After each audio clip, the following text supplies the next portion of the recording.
psychotherapist. She's a speaker, consultant who resides in the West Michigan area.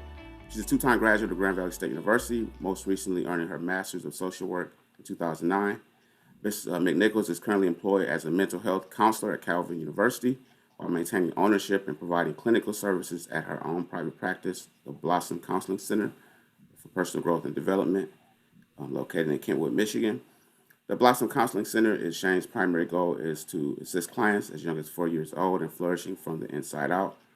Although Shane utilizes a variety of therapeutic models in counseling, she specializes in trauma-focused cognitive behavioral therapy and art-informed therapy, and she'll tell you more about what that is. Art therapy has allowed Shane the opportunity to guide clients in expressing thoughts and emotions in a creative fashion. In addition to her therapy background, Shane also takes her passion into other leadership roles while facilitating trainings and leading mental health topical workshops around the country in nonprofit, for-profit, school, and faith-based organizations. Ms. McNichols is a coveted freelance writer creating mental health and wellness topic curriculums for organizations. She's a native of Los Angeles, California, and Detroit, Michigan, and then she's a dear friend, and I'm so happy that we have her. So I'll pass it to you. All right. Thank you so much. I appreciate you inviting me today to present on such an amazing, informative week. And I'll be remiss to not even acknowledge the timeliness of this as well, with so much that has happened this week. Number one, with it being, Dr. Martin Luther King Day on Monday, and then the inauguration happening on Wednesday. Just what a great time to be alive. So I'm just so glad to be here this week specifically as well. So thank you for the work that you're doing through the Truth, Racial Healing, and Transformation Campus Center at Austin Community College. And I'm just so glad that this week has been the week, and hopefully it's been one that all of you under the sound of my voice have taken nuggets from each day that you've attended or each program that you've listened to. And I hope the same happens today as I speak on the topic of minding your mental health as a social justice activist. Okay, so on the next slide, this is just a little bit about myself, which Kyrie already mentioned. I like to, definitely lead with just some identifiers as being a Black woman, using the she, her pronouns, located in Grand Rapids, Michigan. As Kyrie mentioned, I attended Grand Valley State University. I'm licensed in social work in the clinical and macro areas. And I have experience over the span of going on 12 years now, working in foster care, adoption care, nonprofit, and college settings as well, supporting individuals in their goals related to their mental and emotional health. I've been blessed to be able to start Blossom Counseling Center, which has been around now since 2019, to really give me an opportunity to have more flexibility in working with children and working with families in the community as well, to be able to also see them, as Kyrie mentioned, flourish from the inside out. So it's just been such an amazing blessing and honor to be able to do this work and to have the fluidity to be able to touch different spaces, including Austin Community College. So wherever you hail from, wherever you're listening from, I hope today is informative and helpful for you. All right. So on the next slide, I like to have people prepared for what to expect today. So this is the breakdown of the agenda. And so there's space for review and reflection.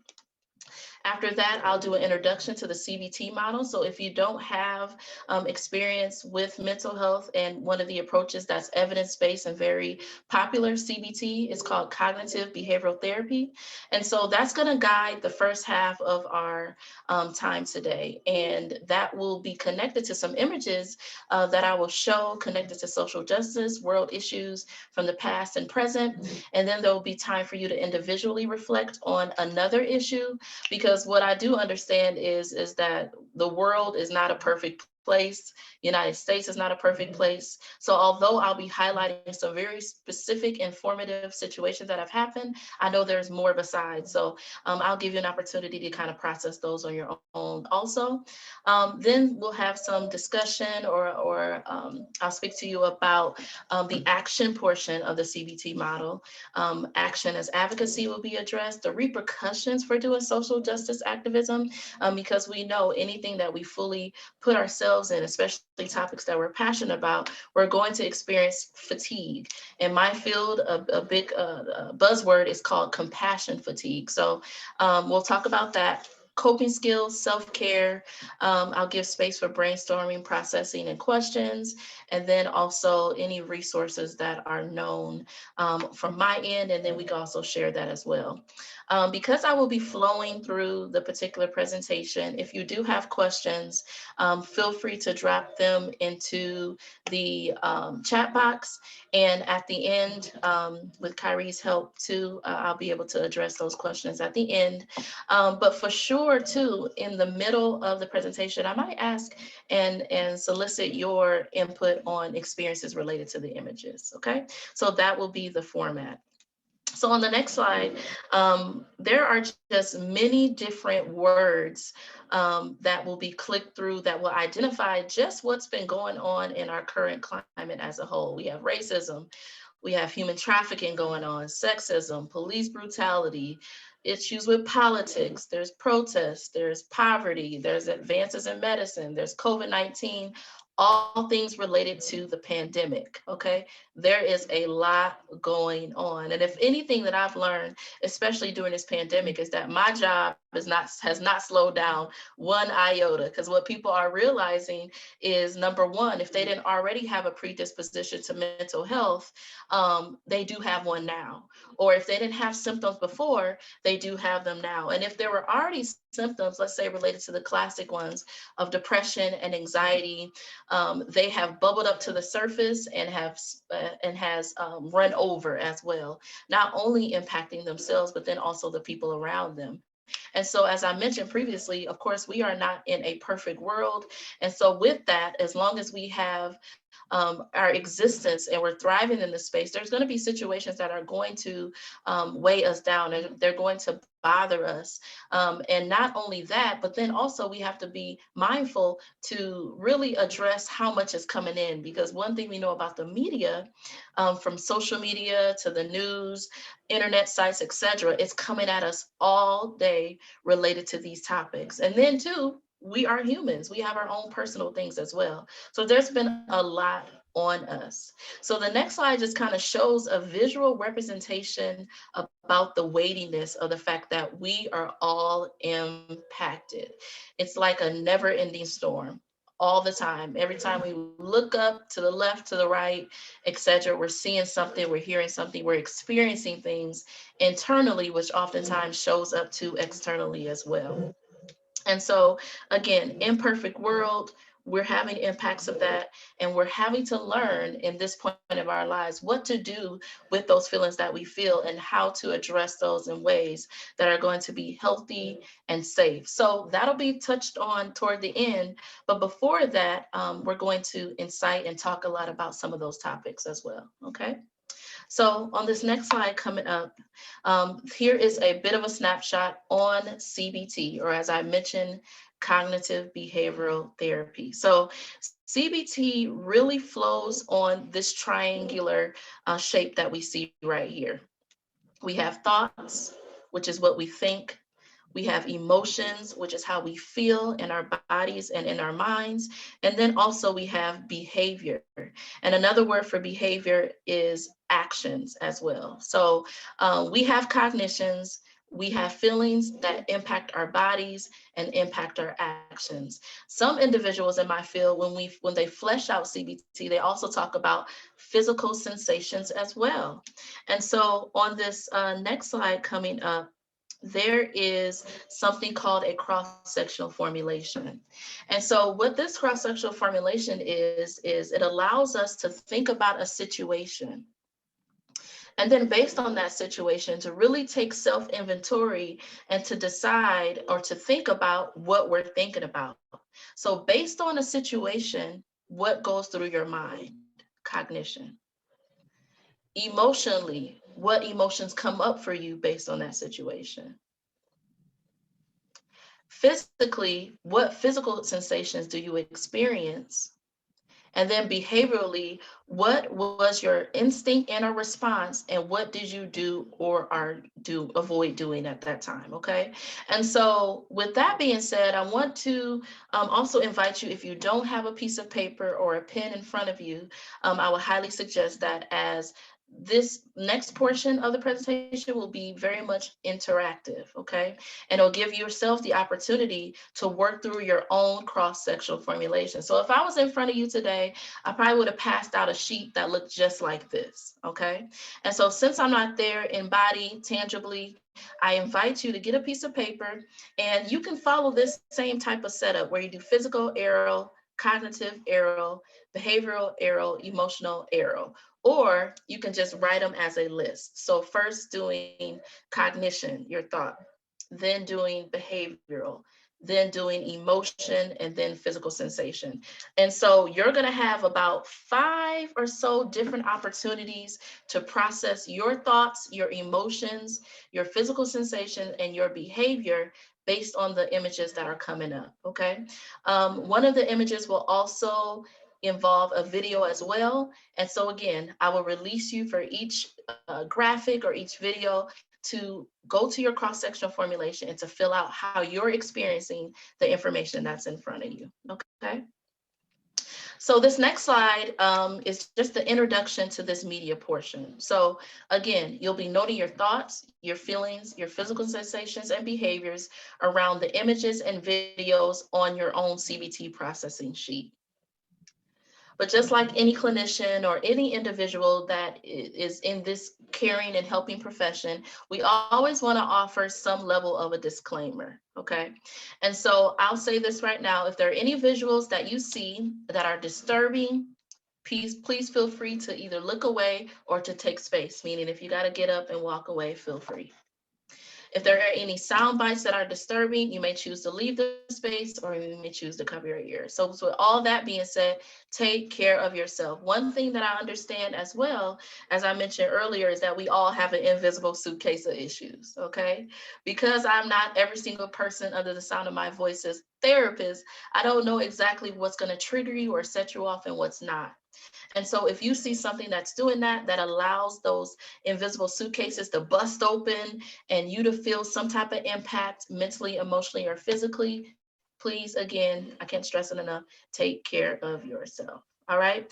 And so when these images start to come up, I might say a little bit or I might not, because I don't want anything that I say to impact what you take in. I just want you to decide what you're thinking, what you're feeling, and to identify that on your own. Okay, certain things I'll just say an introduction to, but other than that, I won't say anything else, okay? So that's really how it's going to go. So if you want to number your paper, number 1, and then have those areas underneath, we're going to kick it off on this next slide. Okay. So the first slide here for the images lineup is related to George Floyd. Okay. What we do know about 2020, especially that year, is that there was a lot going on in that particular year. That particular year in general, involving the tragic death of George Floyd, okay? So for just this picture, these pictures right here, I want you to identify, just looking at his face, what are your thoughts? What are your emotions? What physical sensations come up for you in your body? And how do you find yourself moving or acting as a result of seeing this picture of George Floyd, okay? So each picture, I'll give us just about maybe 20 or 30 seconds. I don't want you to try to package it or change it or anything. I just want initially what comes to you as a result of this picture.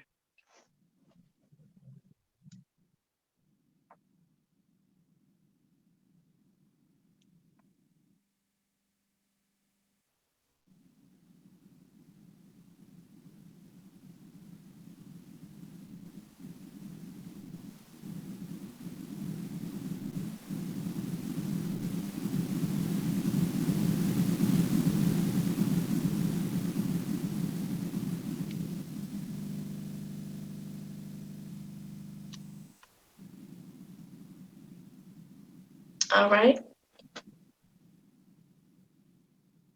And so this next slide is also connected to the umbrella topic of George Floyd, okay?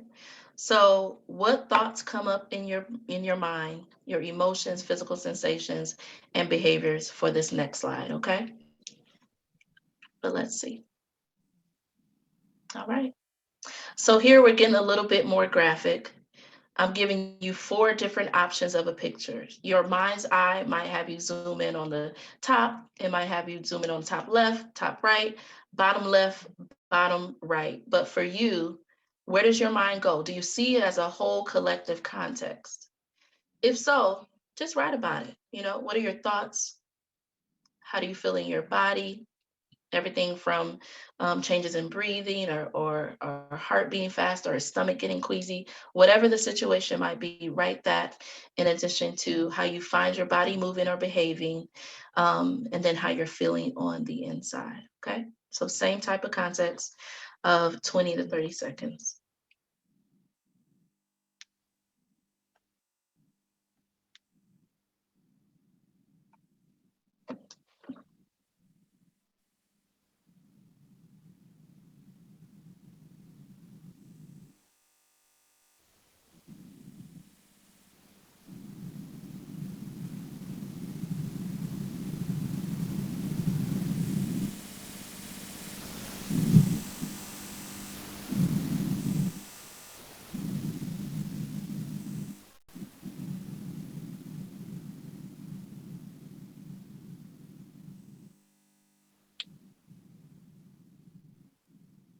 All right, so this number 1, as you can see, is a cluster of 3 different parts. Okay, so this is part 2, or part B, we could say, if you want to do letters, A, B, C. So this is B.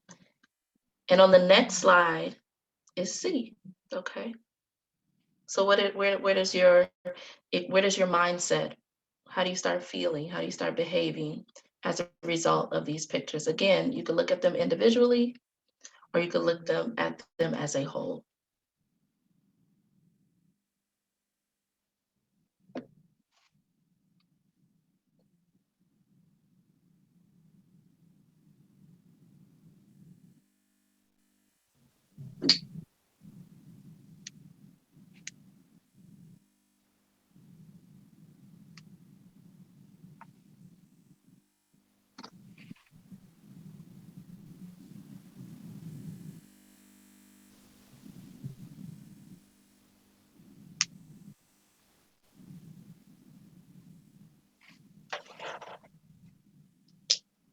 All right. So we're moving out of George Floyd and into the next slide, which will be number 2. And this will be identifying one of many wildfires, especially that was occurring in the west of the United States. So this one actually has a video attached to it. And so shortly a video will play. And after the video concludes, I want you to think about your reactions to this particular video.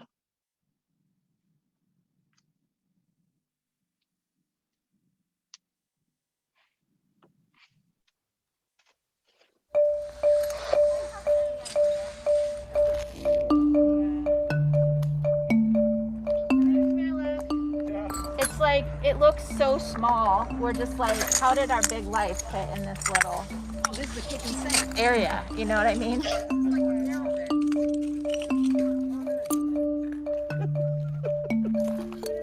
That was our garage. And we had just stored up like thousands of dollars worth of food over the last few months because of the pandemic. And we were like, oh, we should get our supplies stocked up for things, and all of it just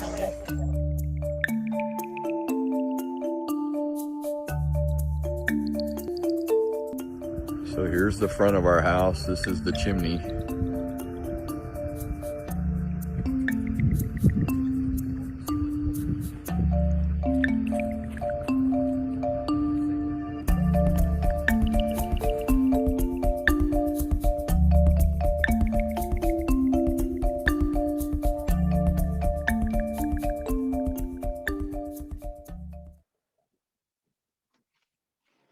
Okay.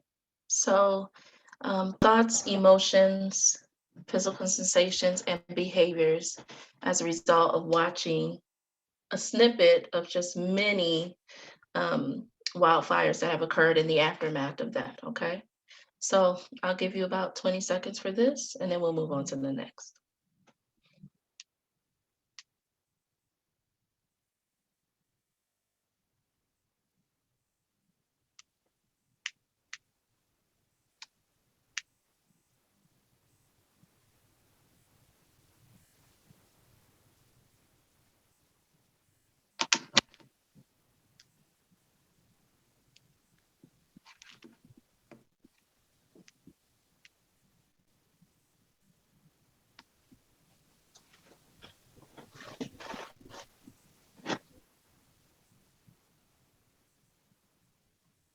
All right. On the next slide will be just an initial opening picture about COVID-19, coronavirus. So to just initially just see the word COVID-19 or coronavirus, quarantine, outbreak, etc., how do you respond to just seeing COVID-19 coronavirus? What comes up to you when you think about the pandemic?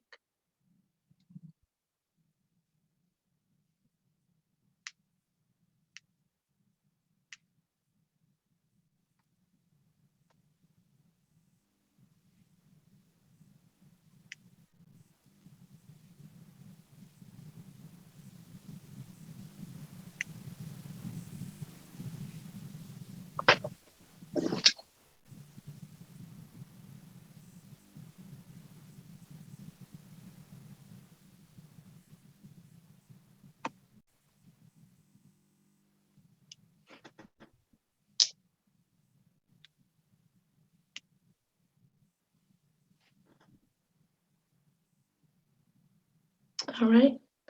The next slide, you can do an A, as this is the second part to number 3.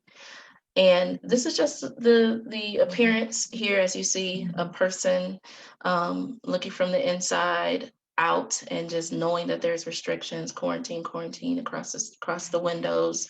And then we have 3 different people, looks like in 3 different spaces wearing their masks, okay?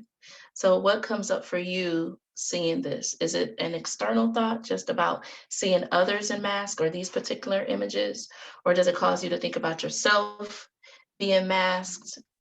What comes up for you when you think about or you look at these particular images?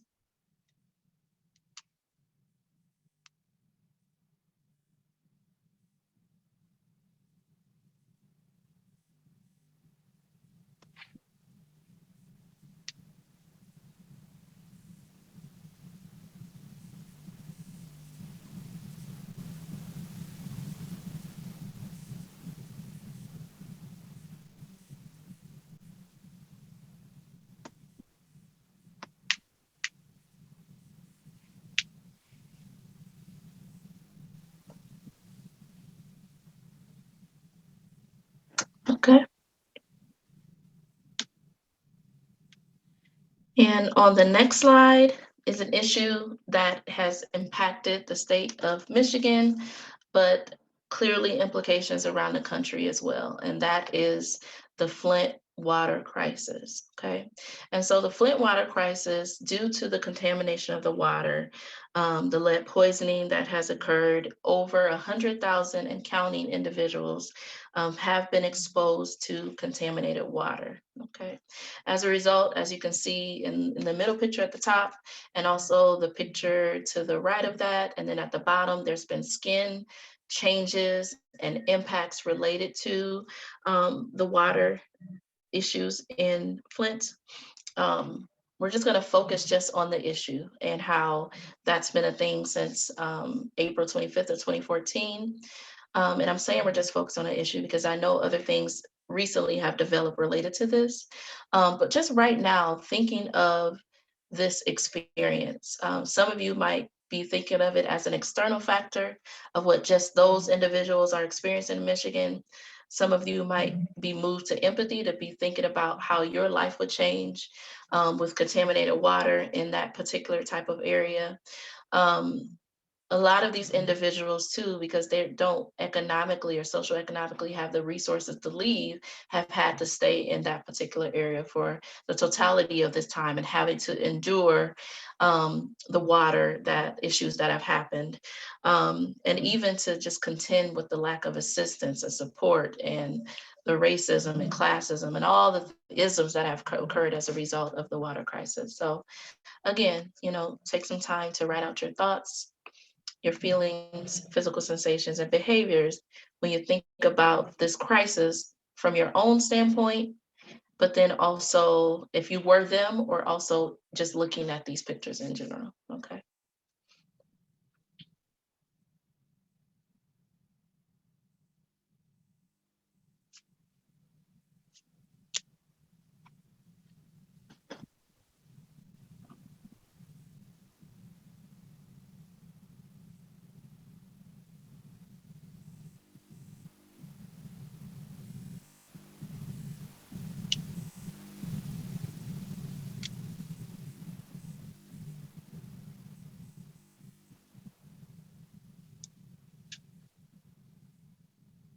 Okay, so we've looked at a number of situations that have happened in our country, one different from the next, but issues in general, related to racism, natural disasters, police brutality, the Flint water crisis, environmental issues, et cetera, that have happened.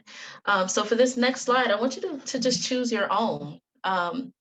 We could be here for 8 to 10 hours if we want to. It might even need an extra couple days. If I were to put every single issue that we faced as a country, especially if we're thinking about 2020 alone, like I could put a lot of things. I could have put even us just starting out in 2021, stuff that has gone on and we've seen in the media already. We were waiting for 2021 and then just a lot has gone on. And then there also might be just your own personal experience recall that might be come up for you, that maybe you're impacted by a system, or there's some personal things going on with you that has caused concern. Just take a moment and just have your own reflection on that. Is there a particular situation that comes up for you that you want to process, and just put it on paper? Because a lot of times we can kind of live in our minds and implode about how we really feel or experience the things around us without taking the time to say, this is an issue. I could definitely say when choosing the different topics just to bring up today that have social justice attachments, I was like, okay, which person am I going to choose? What situation I was going to choose? It was almost like a whole scroll of just different atrocities and situations. But again, because I don't know your own personal invisible suitcase, I just want to know from you what your experience has been. So if you haven't already been writing, feel free to continue. If not, you can start right now on your own experience recall and take about 20 seconds to write out your experience.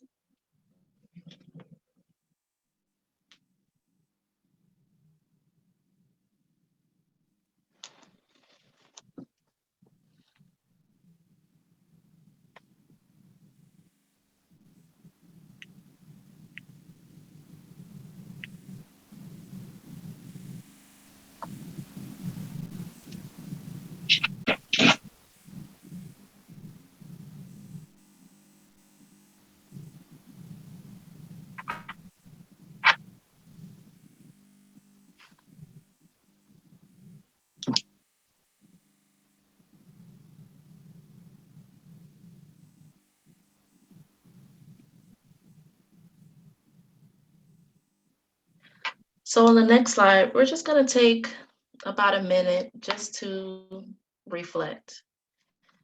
For some of you, if your physical sensations were a tightened chest, if you find yourself, your breathing changing, if you're finding yourself maybe trembling or having other physical sensations, let's just take a moment just to take a breath and to just breathe. For some of you, it's been a while since you intentionally just sat there and just breathe, or just took time to really identify your emotions around what's been going on in the country. Okay. So I'm going to do just a few repetitions with you of what we call in my field square breathing, where we just breathe in for 4 seconds, we hold for 4 seconds, we breathe out, and then we let it go. Okay, so we'll just take a breath, and so I'll count. So if everybody could just sit tall in your chair, if you happen to be sitting, if you're standing, have your posture to where your rib cage is opened up and you're able to take in a big breath. Okay, so we're gonna breathe in, starting on 1. Breathe in, 2, 3, 4. We're gonna hold, 2, 3, 4. We're gonna breathe out, 2, 3, 4, and continue to release. 2, 3, 4. Another big breath in. 2, 3, 4. Hold. 2, 3, 4. Out. 2, 3, 4. And then release. 2.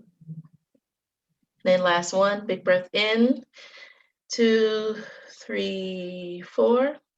Hold. 2, 3, 4. Out.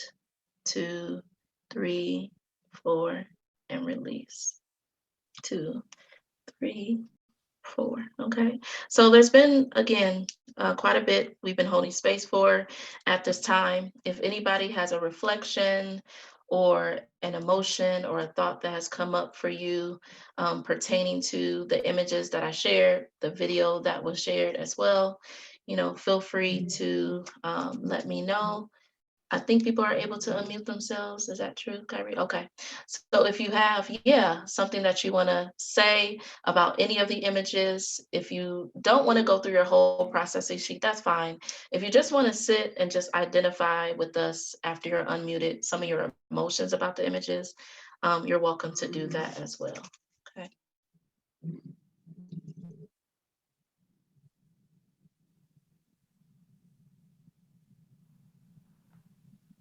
I think for me, go ahead.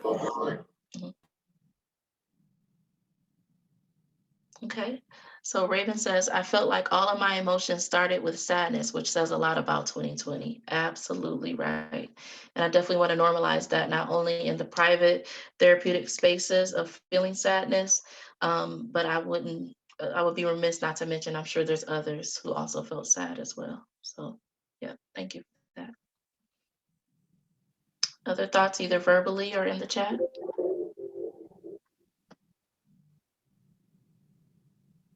Okay, Janelle Green says, I am from Michigan and the Flint images hit me close to my heart. I was enraged, sick, and sad. Okay, is there more of that? Okay, all right, thank you, Janelle. Absolutely right. I appreciate your input on that. No matter how many times I'm with you, I see those images, I hear about it, it's like, woo, it's a lot. And it oftentimes too can be a visceral effect, like, oh my goodness. So that feeling of feeling enraged and sad and everything is right on course. Absolutely. Okay, I think I missed the beginning part of Mary Ann's comment, but let me see here. It was so powerful to end with our personal observation experience after the compounding visuals of all that we've experienced. Allows me compassion for myself and my family experience in 2020. Thank you, Marianne, for saying that. And I appreciate you identifying the powerful nature to end in that way, because, Marianne, I could definitely front load you all with all the stuff that I choose. But like I said at the beginning of the hour, we all have invisible suitcases. And even when it comes to trauma, some people might qualify something as traumatic that others don't, And so to be able to lean into something and say, okay, well, Shane didn't mention this, but shoot, this is really on the top of my mind. And so I appreciate you appreciating the fact that you have the ability to process your own. And I'm glad that that led you into compassion for yourself and your family, because a lot is going on. If we're not handling ourselves with self-compassion or the people around us, it's a really good idea to start, especially right now.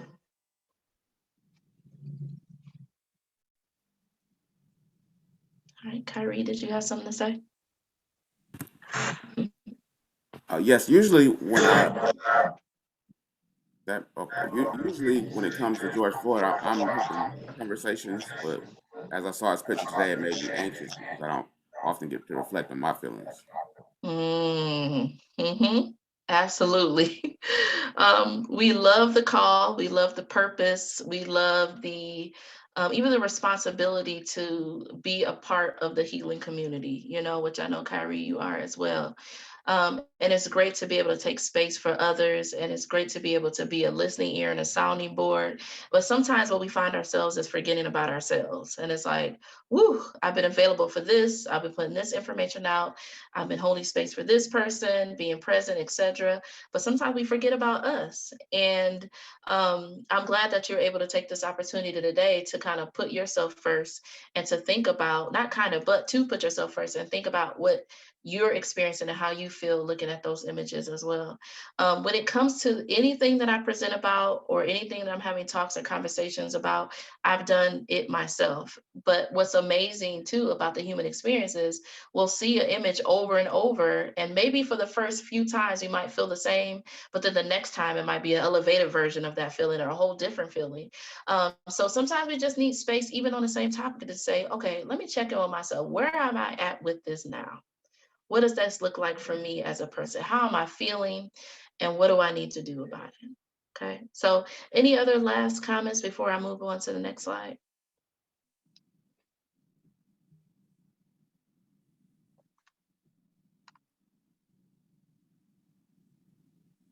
Oh, okay. So Kyrie says, I believe that if the water crisis was in Austin, Texas, it would be a very urgent resolution. Woo, woo, woo, woo, woo. I need to sit with that one for a bit. But tell me more about that, Kyrie. How do you think the Texas or Austin, Texas area handles things differently than Michigan? Because I'm not versed in there. I used to go to Houston a lot, but I don't know a whole lot about the area. So break that down. We got Jennifer and Mary saying, I agree, and yes. So lean into that for me, Kyrie. I think it just speaks to how we value different communities, and Mm. Michigan is primarily an African American community, and to me that just speaks volumes.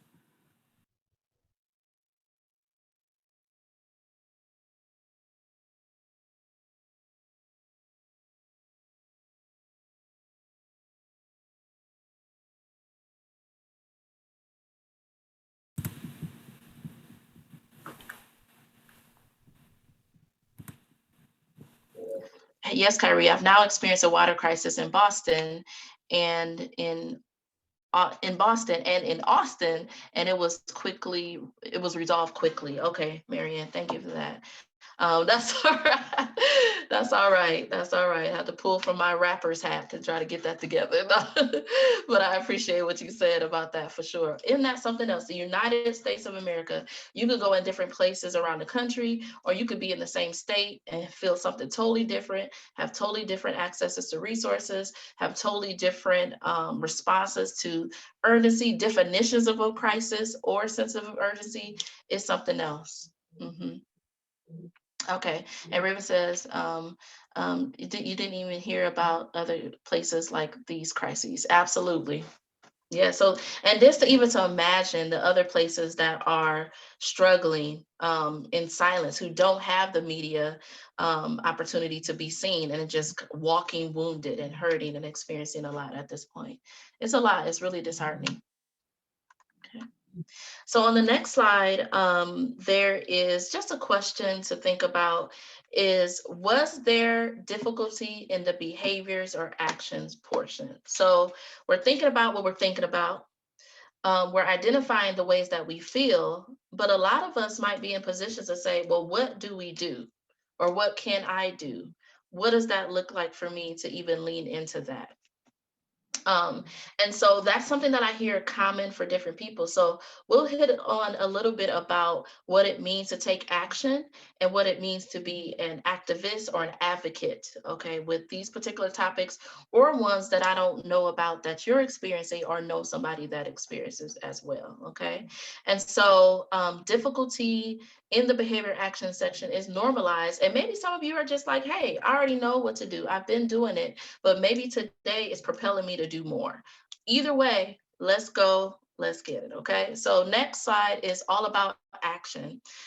So I enjoy this slide because there's a different quotes in this space, different quotes rather, all about what it means to take action, okay? So it says here by John Wesley, do all the good you can, by all the means you can, in all the ways you can, in all the places you can, at all the times you can, to all the people you can, as long as ever you can. Sean King, don't tone down the outrage, but bring up the action. So if you have that feeling of feeling enraged or outraged, do something with that. Allow that to move or prepare you to action. It says here, you don't have to look like them to care or to take action. Absolutely right. I've heard a lot of people say, well, I'm not Black. Am I qualified to help? Or I'm not Black, you know, or Hispanic. Is it okay for me to step up and be a voice? Yes, yes, yes, yes, yes. We already took the time to look at how we're thinking or feeling. So we need to do something with that. What we see should evoke empathy, and then we are propelled to act on their behalf. What I always say to people is when you're moving towards an action and doing something for a particular population, always have a face in mind. Who is the person or the group of persons that you think about that's the fuel under your feet to do something about this particular topic, be it police brutality, be it a water crisis, be it a natural disaster, etc. Who do you have in mind when you think about that? Maybe they were close to some of the images that I shared today. All right. On the next slide is social justice plus action and advocacy. So advocacy is when you're engaged in action characterized by energetic work, participation, etc. You're busy about the work. You're causing activity or change, and you're capable of exerting influence. It's effective as opposed to inert. Advocacy as a noun is an active person, member, subscriber, etc., according to dictionary.com. And so with cognitions and emotions, that moves us up to action. And so here we see how it doesn't differentiate between age, race, class, gender, anything. All of us are within the realms of the ability to advocate, okay, and to be advocates. So on the next slide, this is just a short quote that says about what advocacy is. So what does advocacy look like? So Eric Knowles, a psychology professor at the New York University, says, it is to challenge the deep-seated prejudices that shape our behavior, to unlearn our implicit biases. We need contact. And I'm being a little bit quiet on purpose, because oftentimes if we think and we're just operating out of emotion or being led by that, sometimes it can cause us to shut down and to avoid. Or our own minds might say, what does my voice matter? I'm just fill in the blank. Or nobody knows me. I'm just gonna stay back here. No, my encouragement, even when it comes to counseling, we always talk about anxiety, and all of us have had an issue with anxiety, especially through this pandemic. Okay, I don't have to know you to know that all of us have felt nervous about something related to this. But when it comes to advocacy, anxiety might oftentimes tell us to shrink back and do nothing, just stay home, it's okay. But the biggest thing we say in therapy is exposure. So even if you feel anxiety about a situation and you know that there's a need for you to engage anyway. Bring a friend, go on your own, start with your social media, whatever, connect with the people that's connected to the passion that you feel so heavily about, okay? Have contact. On the next slide are just different pictures throughout history of individuals who have been great examples of what it means to be an advocate. Okay, so we just celebrated Dr. Martin Luther King Jr. on Monday, but we have other individuals like Mahatma Gandhi, etc., that have been involved, Sonia on the front lines, who have pushed according to their particular umbrella of passion, be it education, be it social justice, be it equality, etc. We have those individuals represented here.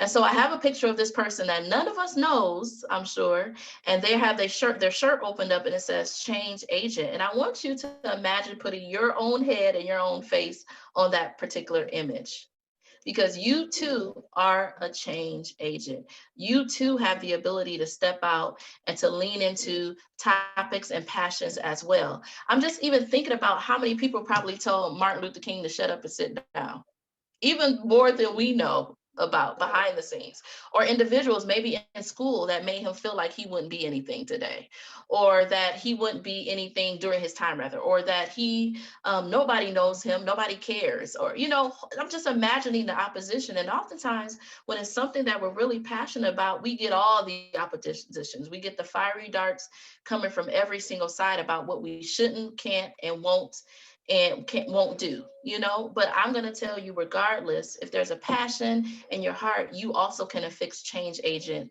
as your title, and then follow the actions that go with that as well. So action and advocacy. So on this next slide, it's just a couple pictures that I found online that I was really like, okay, this is awesome. So we have the person at the top with the Black Voters Matter shirt on that says, if my Blackness makes you uncomfortable, then you are the problem. Whoa, whoa, whoa. And then below her is a picture that was created to represent Breonna Taylor. Bring me justice. I really love that image. It's really beautiful. And so the next slide is just more information or more pictures about Breonna Taylor. What we're looking at is a bunch of advocates in their own way, in the top right and the bottom left corner, making a stand as a result of an injustice that has happened in our country. From the athletes at the bottom left standing in solidarity with shirts that say her name, to the people doing the more broad action of walking the streets, putting their fist up, holding signs.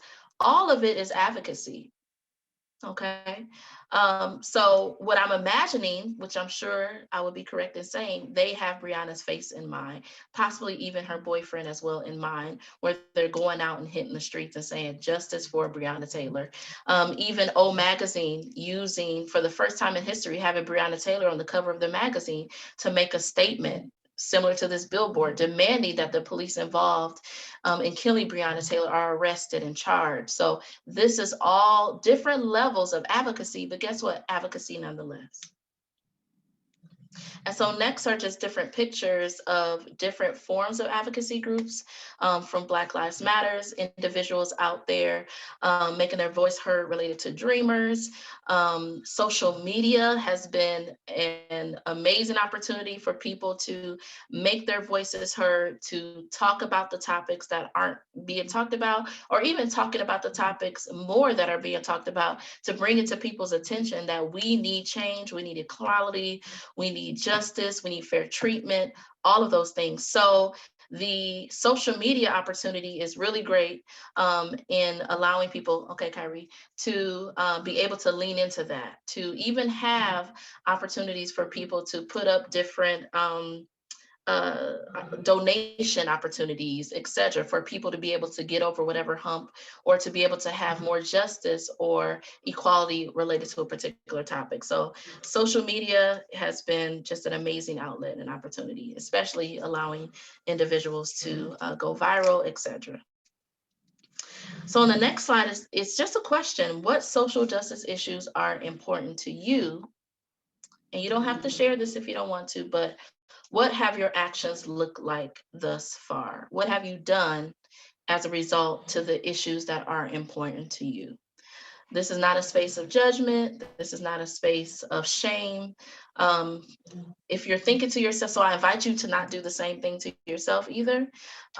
If there's an issue that you know you haven't done enough with, okay, what does that look like to do something now? Maybe today's presentation is what is going to propel you forward to do something. On the next slide are just 4 different areas when it comes to advocacy strategies that I'll go through quick so that I can allow for questions.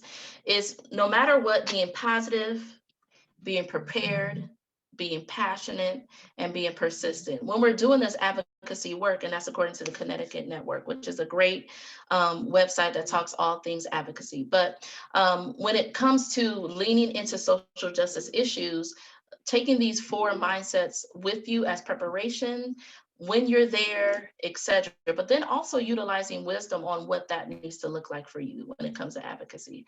There are some individuals that didn't go to any protests last year, and that wasn't up to me to determine if that was the right type of advocacy to do or not. I want you all to understand your scope of vision and what you feel like is the best way to lean into it according to your resources, according to your abilities, impact, etc. All right. On the next slide is your now what? So number 1, it is your duty to intervene, be it through social media or some other way, allowing our voice to be heard, having a face in mind to whom you're doing this for, researching and knowing the issue, not only on the part that agrees with how you're thinking, but then also on the other side as well. What is the opposing side feeling or thinking about this particular topic? It's good to know that as well. And then present and persistent. So being mindful to be that. So the last P on that list before was persistent, okay? And then go on the offensive and then hold leaders accountable. It's our right to do that as citizens. We have the ability to hold them accountable. On the next slide is just a quote from Dr. Maya Angelou. It says, "You may encounter many defeats, but you must not be defeated. Not in mindset, not in heart, not in spirit, not physically. Do not be defeated." So the next slide is what can be done, what actions need to happen, and is there some thought and feeling check-ins that need to occur first? So checking with yourself and understanding what you need to do as a result of how you're thinking and how you're feeling, okay? The next slide is just being real, that when we're doing social justice advocacy, there's going to be some consequences socially, mentally, emotionally, physically, and spiritually, because we are holistic beings. So it's important to be able to practice self-care as a precursor to the work, during the work, and then after the work. If we flip forward to the next slide after this, this just talks about how self-care is used to refuel us rather than take from us, how we need to be intentional in our self-care, proactive and reactive in managing our stress by decreasing it and increasing relaxation. So similar to the breathing that we've done earlier, being mindful of that as well, okay? So I do want to maybe hop through, because I know Kyrie wanted to leave time for questions, and we just got a couple minutes now. So if we can just go through just really quickly, unhealthy coping skills are anything that's going to hurt, harm ourselves or others. Okay, so that's self-explanatory. The next slide are just healthy coping skills, from breathing to healthy spiritual foundations, to leaning into healthy support networks or spiritual connections, checking in with ourselves, processing, going to therapy. Those are all opportunities for healthy coping, okay? After that is a basic worksheet. So we can go to the next slide after this. And this is one, if I was in person, I would give this to you, which is a mind, body, spirit, supportive people, and then what you want to accomplish self-care plan. And so this gives an opportunity to really think about what are things you could do for your mind, body, spirit. How do you lean into the supportive people into your life, and what do you want to accomplish? And then we can do questions quick at the very last slide, if you don't mind, Jay. So thank you all for listening. And then on this last slide coming up here is just my information with my name, how to reach me, and where I am in social media, okay? So we're gonna do rapid fire questions if we have time to. Kyrie, let me know your thoughts about that. Yes, please. Absolutely. Okay. Yeah. So any questions? So first I see from Jennifer, could we have access to these slides? This is great stuff. Thank you, Jennifer. I'm not really sure how that protocol goes, Kyrie, as far as access to the slides or what that would look like to even get it to you. But if you want to email me, then that's fine too. On this particular screen, you see my email address. Or she can email me if you're okay with that. Okay. Okay. And then Janelle says, thank you so much. I have to hop to another meeting. This was great. I appreciate you sharing time with us. Thank you. Janelle, appreciate you being here. Jennifer says, thanks. Thank you, Jennifer, for being here today. All right. Any other questions at all?